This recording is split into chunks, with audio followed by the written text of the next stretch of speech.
my fiancée said, "Your proposal wasn't good enough. Do it again." I replied, "You're right, you deserve better." The billboard she drove past the next morning proved my point. I spent 5 years with Cassandra believing we were building something real, something that mattered more than appearances or Instagram validation, but I was wrong about what she actually valued. I'm Derek, 34, working as a financial consultant where I help clients plan actual futures instead of financing fantasy lifestyles. Cassandra was 31, a senior brand consultant at a boutique marketing firm, ambitious and image-conscious in ways I'd initially found attractive. The proposal took me 4 months to plan because I wanted everything perfect. I reserved the entire rooftop garden at the Belmont Hotel overlooking the bay, the exact spot where we'd had our first kiss 5 years earlier. I hired a string quartet to play her favorite classical pieces, arranged 200 white orchids in heart shapes along the pathway because she'd mentioned once that orchids symbolized rare beauty. I had my gray Tance sapphire ring professionally reset in a custom platinum band that cost me 4 months of careful saving, designed specifically for her style. The sapphire itself was flawless, worth more than most entire engagement rings according to the jeweler, but the sentimental value was priceless. When I got down on one knee at sunset with the city lights beginning to sparkle behind us, Cassandra cried real tears as she said yes, throwing her arms around me while the musicians played and a photographer I'd hired captured every moment. She posted the photos immediately, flooding her Instagram and Facebook with images of the ring, the setting, us embracing with the sunset backdrop. The captions were effusive about finding her forever, dreams coming true, feeling blessed. Her friends commented by the hundreds with congratulations and hearts, calling it goals and couple perfection. For 2 weeks, everything seemed absolutely perfect. Then came the Westbrook Foundation Charity Gala, one of those black tie events where Cassandra's social circle gathered to see and be seen. I was across the ballroom when I noticed Cassandra's demeanor change after talking with her friend group. Her smile became fixed, her laughter forced, and she kept glancing at her phone with calculation mixed with dissatisfaction. During the drive home to our downtown loft, she was unusually quiet until we were 3 blocks away. "Stephanie got engaged last weekend," she said, voice tight and controlled. "He proposed in a helicopter over Niagara Falls with a camera crew and her entire family waiting on a private platform. The video has 200,000 views." She continued before I could respond. "And Jessica's fiancé shut down an entire Broadway theater for a private performance where the cast acted out their love story before he proposed on stage. Made national news." She opened her designer clutch, and I heard the small clicking sound of her removing the engagement ring. "What are you doing?" My hands tightened on the steering wheel. "Your proposal was disappointingly ordinary, Derek." She placed the ring in her clutch with a decisive snap. Compared to what my friends received, it was basic. Predictable. The kind of thing anyone could do with minimal effort. I pulled over because I couldn't trust myself to keep driving. "Ordinary. You called the proposal where I rented an entire rooftop garden, hired musicians, arranged 200 of your favorite flowers, and gave you my family's heirloom ring ordinary." I'm not saying it wasn't nice. I'm saying it wasn't impressive compared to helicopter rides and Broadway shutdowns, the kinds of grand gestures that show a man truly values his partner, that he's willing to go above and beyond to make a statement about their relationship. Her voice had this rehearsed quality. "I want to feel special, Derek. I want something unique that shows you put real thought and real resources into celebrating us. I'm asking you to propose again. Properly this time. With effort and planning that shows you're taking our future seriously. I deserve better than ordinary." I sat there watching the streetlights reflect off her clutch where my gray Tance ring now sat rejected, and felt something fundamental shift inside me. She was absolutely right. She deserved better. Just not in the way she was thinking. "Okay," I said quietly. "You're right, Cassandra. You deserve better." Her face lit up with relief and satisfaction, completely missing the actual meaning behind my words. "I knew you'd understand. We can start planning something really spectacular, something worthy of us." I drove the remaining blocks in silence while she scrolled through what I assumed were proposal inspiration accounts, already mentally redesigning our engagement, confident I'd accepted her terms and would perform whatever elaborate spectacle would satisfy her need for social validation. What she didn't realize was that I'd just agreed to something entirely different. While Cassandra excitedly reorganized her vision boards and sent me links to proposals featuring private island rentals and celebrity cameos, I began my own operation. The morning after her rejection, I drove to Hammond & Sons Fine Jewelry where my gray tance sapphire had been reset. Gregory Hammond, the third-generation jeweler, looked confused when I walked in with the ring box. "Derek, is something wrong with the setting?" "The ring is perfect.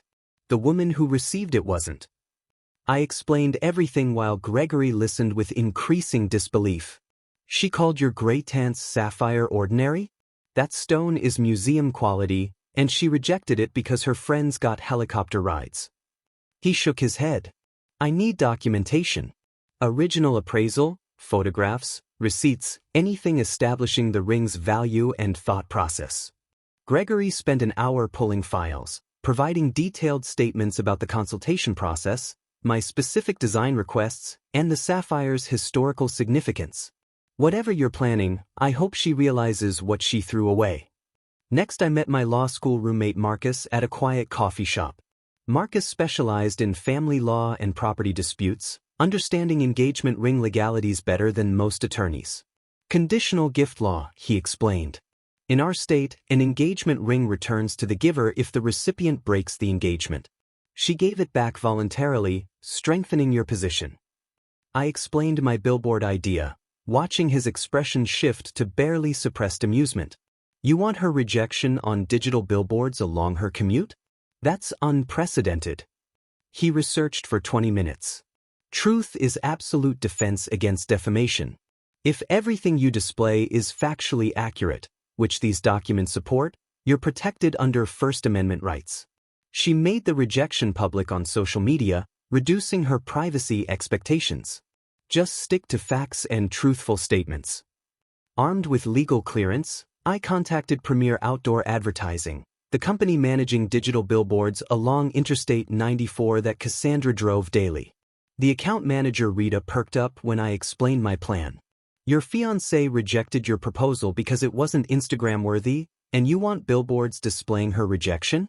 That's either petty or justified. Possibly both. I prefer public accountability.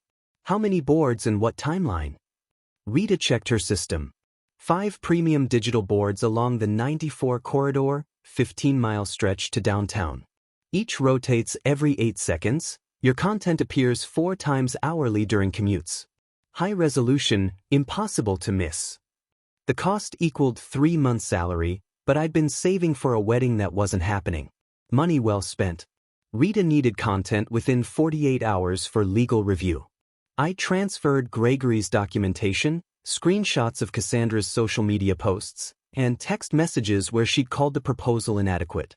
"She really posted calling your family heirloom vintage but not in a good way, publicly?" Rita sounded amazed. "Every word. She chose to broadcast this to 3,000 followers. Our legal team will love this. 24 hours for designs, then we go live Sunday morning." I spent the week living a double life. Cassandra sent links to elaborate proposal videos with captions like, "This is the creativity I'm talking about," while I reviewed billboard designs with Rita, confirming placement and timing. The final designs were perfect, more devastating than I'd imagined. Cassandra woke at dawn Sunday, fully styled with professional makeup and her most photogenic outfit, convinced I'd planned a surprise sunrise proposal at the sculpture park. She'd been dropping hints all week about Sunday being perfect for grand gestures and how sunrise proposals photographed beautifully. I watched her get ready with meticulous care, curling her hair in those loose waves that took 45 minutes, applying makeup with precision, expecting extensive photography, choosing an outfit that screamed casual elegance while costing more than my car payment. "You're up early," she said, catching me watching. "Just couldn't sleep. Lot on my mind." My phone showed Rita's confirmation that all 5 billboards were live as of 6 a.m. "Are we doing something special today?" Her voice had excited expectation. "Actually, I was thinking you should meet Stephanie for your usual Sunday brunch. I've got urgent client work that can't wait." The disappointment was immediate and dramatic. Client work? On Sunday? You've been distant all week, and now you're canceling our day together? We didn't have specific plans. You're free to enjoy your Sunday however you want. I just thought maybe you'd have something planned. She was fishing desperately, begging me to reveal the elaborate proposal she'd convinced herself was coming. I promise everything will unfold exactly as it should. Just enjoy brunch with Stephanie. Trust me, today is going to be memorable. That satisfied her. She grabbed her designer handbag, checked her appearance one final time, and headed out with a reminder to text when my work finished. I waited until I heard her sedan start before allowing myself to smile. Rita had timed everything perfectly. Cassandra's route to meet Stephanie took her along Interstate 94 during peak Sunday morning traffic. The billboards were positioned at exact intervals for maximum impact, each appearing just as she'd processed the previous message. I tracked her progress through our Find My Friends app, watching her location move steadily along the interstate. She'd be approaching the first billboard right about now. My phone rang exactly 4 minutes later. I let it go to voicemail. She called again immediately. Voicemail. Voicemail. The text started flooding in. Derek, what the F you? Take those down right now. This is insane. Call me back immediately. I silenced my phone and made breakfast, scrambling eggs while imagining Cassandra's mounting panic. The first billboard displayed our engagement photo with bold text reading, "Cassandra thought this proposal wasn't impressive enough," alongside my social media handle. Simple, factual, using her own publicly posted content.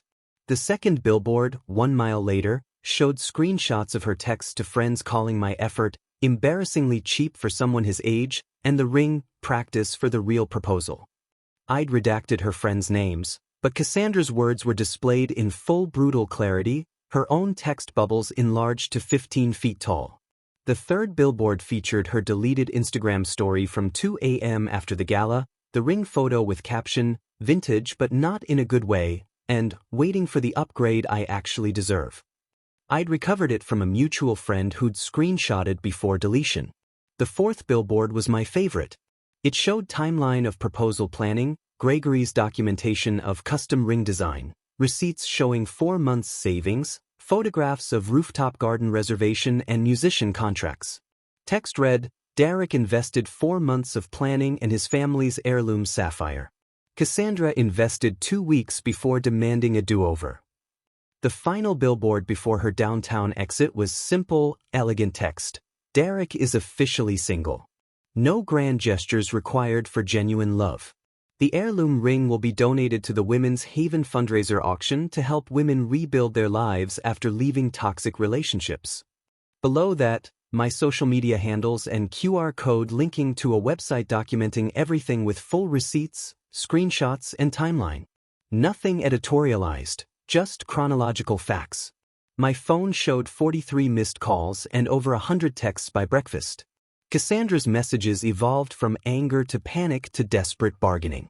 "Please, Derek, we can talk about this. I'm sorry, okay, I'm so sorry. This is humiliating, please take them down. Everyone can see these. You're ruining my life. I'll do anything, please just make this stop," I finally responded. "You said you deserved better." I agreed.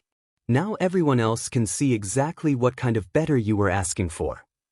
Then I blocked her number and activated my evidence files, uploading everything to cloud with timestamps and backups. The morning news would be calling soon. Rita had mentioned tipping off journalist contacts about the campaign. I was ready. I'd spent 5 years being told I wasn't enough, that my efforts were disappointing. The billboards weren't revenge. They were clarity, presented in 15-foot-tall letters for everyone including Cassandra to finally see. Within hours, local news stations picked up the billboard story. Channel 7's morning anchor showed footage with headline, "Scorned Fiancée Takes Rejection Public," while their relationship expert debated whether my response was justified accountability or cruel humiliation. Cassandra's social media became war zones, her Instagram comments filling with both supportive friends saying, "Don't let him define you," and brutal callouts from strangers. Her recent brunch photo captioned, "Grateful for this beautiful life," now had 3,000 comments debating whether she deserved this. My phone rang at 11 a.m. with an unknown number. The voicemail identified Victoria, Cassandra's mother. I called back bracing for fury. "Derek, it's Victoria. I saw the billboards on my way to church. My phone hasn't stopped ringing. I understand if you're upset. I know this is embarrassing for your family." Long pause before she spoke, voice thick with emotion. "I'm not calling to yell. I'm calling to apologize and thank you. That wasn't expected." "Thank you for what?" "For finally holding my daughter accountable for behavior her father and I enabled for too many years. Cassandra has always been our princess, always got what she wanted. We never taught her to appreciate what she had. When I saw those billboards, saw her own words displayed like that, I was ashamed. Not of you for exposing it, but of myself for raising someone who could treat another person's heartfelt gesture with such casual cruelty." I sat down, genuinely stunned. I didn't do this to hurt her. I did it because everyone including her needed to see the truth. I know. The truth is devastating, but it needed to be seen. Her father and I are cutting off her trust fund access effective immediately. She needs to learn actual consequences, something we should have taught her 20 years ago. Another call came through. Robert, Cassandra's father, the retired fire chief. "Derek, you showed more backbone in one day than I did in 31 years raising that girl. Maybe she'll finally learn something." The most unexpected call came from Stephanie, Cassandra's supposed best friend. "Derek, I know you probably don't want to hear from anyone in Cassandra's circle, but I need you to know something." She had a spreadsheet, a literal Excel spreadsheet rating all our relationships on investment value and social media return. Your relationship was listed as 7 out of 10 on investment, 5 out of 10 on social media appeal. She had notes about leveraging your stability while positioning herself to attract what she called higher value prospects. The clinical calculations still made my stomach turn. Why tell me this? Because you deserved better, and her behavior wasn't spontaneous cruelty. It was calculated strategy. She's been planning to upgrade boyfriends once she secured a proposal story impressive enough to attract wealthier men. I have screenshots if you need them. I did need them, because by noon Cassandra's younger sister Emma leaked screenshots showing text conversations where Cassandra discussed relationship upgrade plans explicitly. Messages about using engagement as leverage to meet venture capitalists, calculations about how long to stay engaged before transitioning to someone with better earning potential, discussions about whether my family connections were valuable enough to maintain contact after eventual breakup. The screenshots spread across social media faster than I could track. People who'd initially defended Cassandra quickly reversed positions when confronted with evidence of premeditated manipulation. The narrative shifted from wronged woman to calculating opportunist within hours. By mid-afternoon, Cassandra's marketing firm announced her immediate suspension pending review after receiving dozens of client complaints. Several major accounts explicitly requested her removal, citing concerns that someone with her publicly demonstrated values couldn't be trusted to represent their brands. The Business Journal ran, "When Personal Brand Conflicts Become Professional Liabilities," featuring Cassandra's situation as primary case study. The Women's Shelter announced they'd received the heirloom ring and would feature it in their annual fundraiser, naming the scholarship fund after my great-aunt. Monday morning brought Cassandra's counterattack. A cease and desist letter arrived via certified mail from Thornton and Associates, an aggressive downtown firm specializing in high-conflict litigation. The letter demanded immediate Billboard removal, claimed severe emotional distress and reputational damage, and threatened a lawsuit seeking $250,000 for what they termed malicious public defamation and intentional infliction of emotional suffering. I forwarded everything to Marcus, who read through it and laughed. "This is legal posturing hoping you'll panic and comply. Let me draft a response." Marcus's reply was 8 pages documenting truth as absolute defense against defamation, citing Cassandra's own public social media statements, listing 12 witnesses who could testify to her ring rejection and reproposal demands, and attaching screenshots proving she'd voluntarily shared everything with friends, waiving privacy expectations. He concluded, suggesting Thornton and Associates advised their client that litigation would only generate additional public scrutiny through court filings becoming public record. The cease and desist demands quietly disappeared. Cassandra's next tactic came Wednesday afternoon when I left my office building and found her waiting in the lobby with a cameraman. The moment she saw me, she launched into rehearsed speech loud enough for everyone to hear. "Derek, I'm documenting this for my video series on toxic masculinity and public shaming. You humiliated me using financial resources and male privilege to destroy my reputation because I dared to have standards. This is what abuse looks like in the modern age." I kept my expression neutral and walked toward the exit. "Derek, you can't just walk away. You owe me an explanation about your controlling, manipulative behavior." I stopped and faced the camera directly. "The truth is already public. Everything on those billboards was factually accurate, which is why your attorney's cease and desist didn't go anywhere. If you're filming a documentary about toxic behavior, start with the spreadsheet where you rated relationships by investment value and discussed upgrading boyfriends." Her face went pale. "You have no proof. You're making things up to justify revenge. Your friend Stephanie provided screenshots. Your sister Emma provided text messages. Multiple people from your own circle came forward with documentation. This isn't revenge, Cassandra. This is consequences." Building security approached and informed Cassandra and her cameraman they needed to leave immediately for trespassing and disrupting business. I'd provided security with copies of the legal correspondence establishing potential harassment concerns. "This is a public building." Cassandra's voice echoed off marble. "Private property, ma'am. Leave now or I'm calling police." The guard's tone was professional but firm. The video appeared online that evening, but not with Cassandra's intended framing. Someone in the lobby had recorded the entire confrontation and posted it with Billboard context. Comments were brutal, most noting how she weaponized social justice language while ignoring her own documented behavior. Her sympathy campaign came next, tearful videos about mental health struggles caused by revenge bullying, claiming anxiety and depression from my cruel actions. Videos showed her without makeup, crying about thousands of people hating her, being unable to leave her apartment without recognition and comments, her destroyed career and reputation. For 6 hours, the sympathy campaign seemed to work until someone found Cassandra's deleted posts mocking other women's engagement rings and proposals. Screenshots of her calling someone's proposal poverty-tier effort and another woman's ring a starter ring for starter relationships spread rapidly. More deleted content surfaced showing her ranking friends' weddings by expense, mocking backyard ceremonies and budget receptions. The cruelest find was a private Pinterest board titled, "Training Your Man to Exceed Expectations," filled with manipulation tactics, strategies for conditioning partners to increase spending, and guides on comparing partners to create competitive pressure. Each pin treated relationships like corporate performance reviews requiring constant pressure to meet escalating standards. The mental health sympathy evaporated instantly.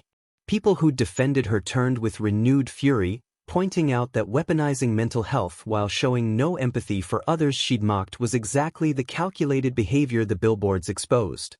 Thursday, Women's Haven announced the auction would be held at their annual gala in 3 weeks, all proceeds funding the Miriam Anderson Memorial Scholarship named after my great-aunt who'd left an abusive marriage in the 60s with nothing but her children and that sapphire ring.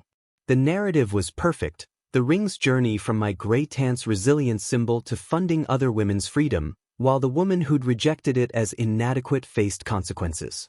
Cassandra's attorney sent one final letter Friday, significantly less aggressive, requesting a private meeting to discuss resolution and mutual agreement to stop public discussion.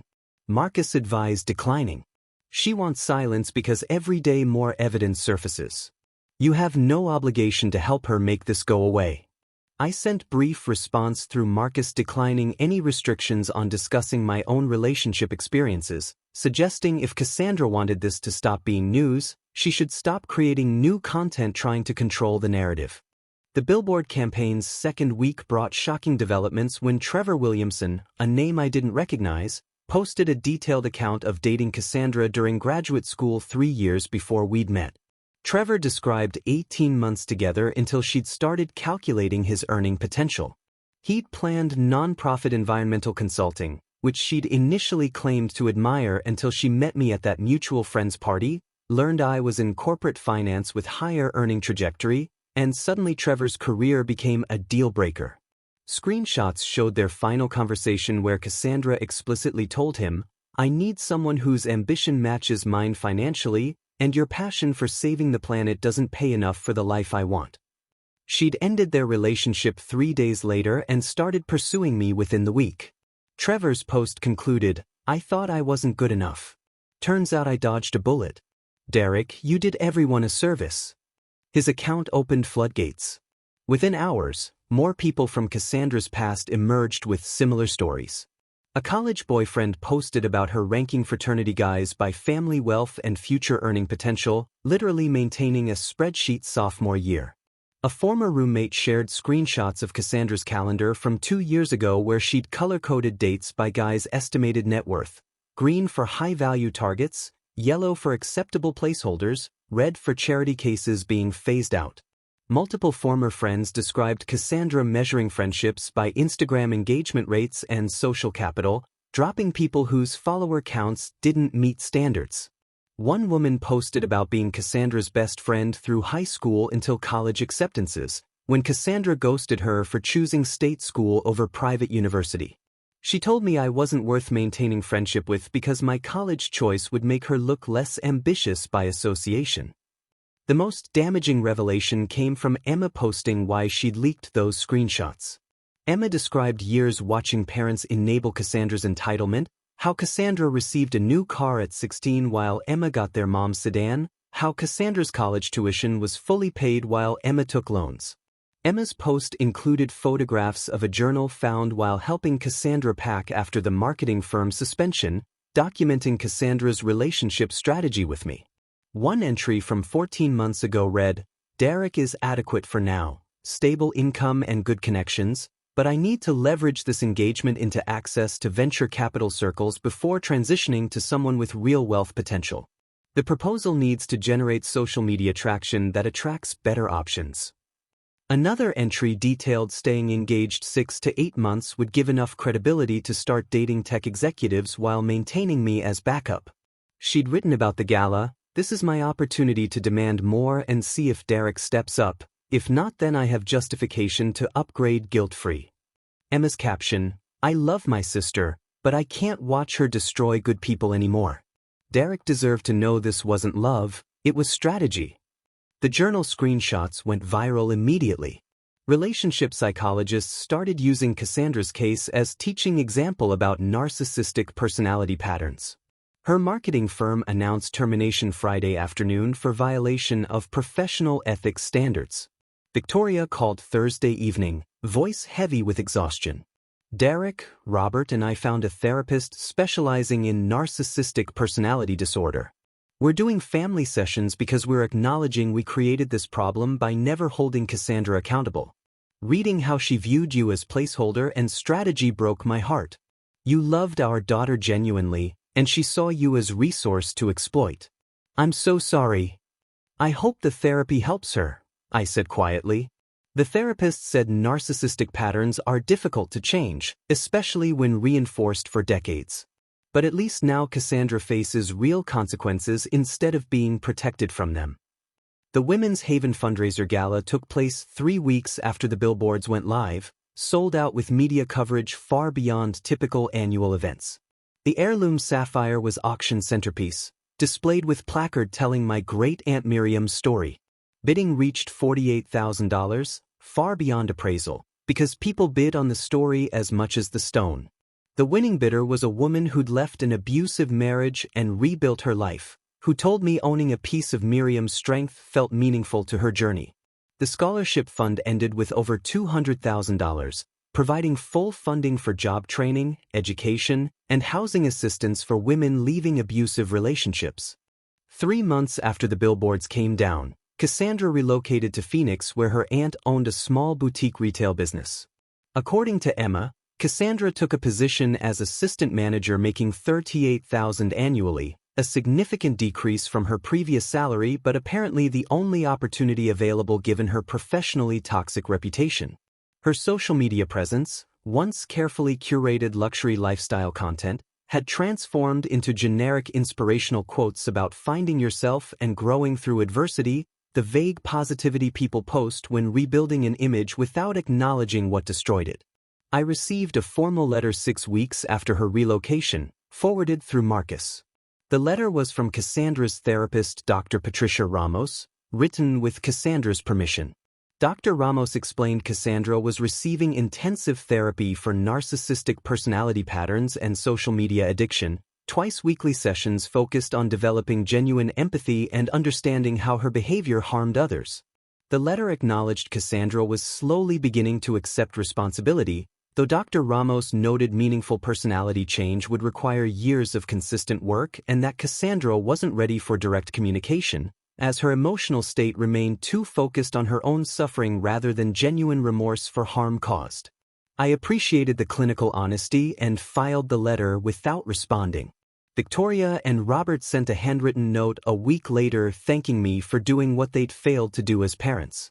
They described cutting off Cassandra's trust fund access completely, selling the luxury sedan, and establishing clear boundaries requiring demonstrated behavioral change and financial independence before any family financial support would be considered. Victoria's handwriting was shaky where she'd written about the shame of realizing they'd raised someone capable of calculating manipulation. The note concluded with hope that someday Cassandra would develop capacity for genuine relationships rather than transactional strategies, but acknowledged that outcome was far from guaranteed. The Women's Haven story became a teaching moment beyond what I'd anticipated. The director contacted me about speaking at a conference on domestic violence prevention. I declined but agreed to let them use my documented timeline as educational materials for workshops on identifying toxic relationship dynamics. The story became a teaching example in relationship psychology courses at 3 universities, with professors using the Billboard campaign as discussion prompt about accountability, public shaming versus justified exposure, and the difference between revenge and consequences. One academic paper titled, "Digital Age Accountability: When Private Betrayal Becomes Public Pedagogy," argued my response represented a new model of personal boundary enforcement. My own life moved forward with surprising ease once media attention faded. The promotion brought new responsibilities that kept me focused on professional growth rather than relationship aftermath. I started dating casually 6 months later, significantly more cautious about evaluating people's actual values versus performed personas. I reflected often on how I'd normalized Cassandra's behavior over 5 years, how her demands had increased so incrementally I hadn't recognized the pattern until she explicitly stated I wasn't good enough. The rooftop proposal should have been celebration but became another test to pass, another performance to be ranked. I'd spent years trying to meet standards that kept shifting because the actual goal wasn't partnership, it was leverage for something better. Understanding that freed me from residual guilt about the Billboard response. A year later, having dinner with Marcus and his wife, the topic of future relationships came up. "So when you eventually propose to someone," Marcus asked with a grin, "please tell me it won't involve billboards." I laughed genuinely. "Definitely not. But it also won't involve 4 months of elaborate planning or comparing my effort to what anyone else did. The right person won't need grand gestures to feel valued. They'll appreciate the thought and intention regardless of spectacle." "That's growth," Marcus's wife said approvingly. "Cassandra did you a favor by showing her true colors before you actually married her." She was absolutely right. Cassandra had saved me from a marriage that would have been transactional and conditional, where my value was measured quarterly like investment returns. I heard nothing directly from Cassandra after her therapist's letter, though Emma occasionally mentioned her. Cassandra was apparently still in Phoenix, still working retail, still in therapy, and had stopped maintaining any social media presence beyond a private Instagram with fewer than 50 followers. The woman who'd once posted constantly for 3,000 people had apparently learned something about the cost of performance, though whether that represented genuine growth or strategic retreat remained unclear. My standards for relationships had evolved dramatically. I valued authenticity over performance, Consistency over grand gestures, mutual investment over one-sided effort. The next time I proposed to anyone, it would be because we'd built something genuine together, not because I'd orchestrated an elaborate spectacle worthy of social media documentation. The Billboard chapter was closed, but the lessons remained.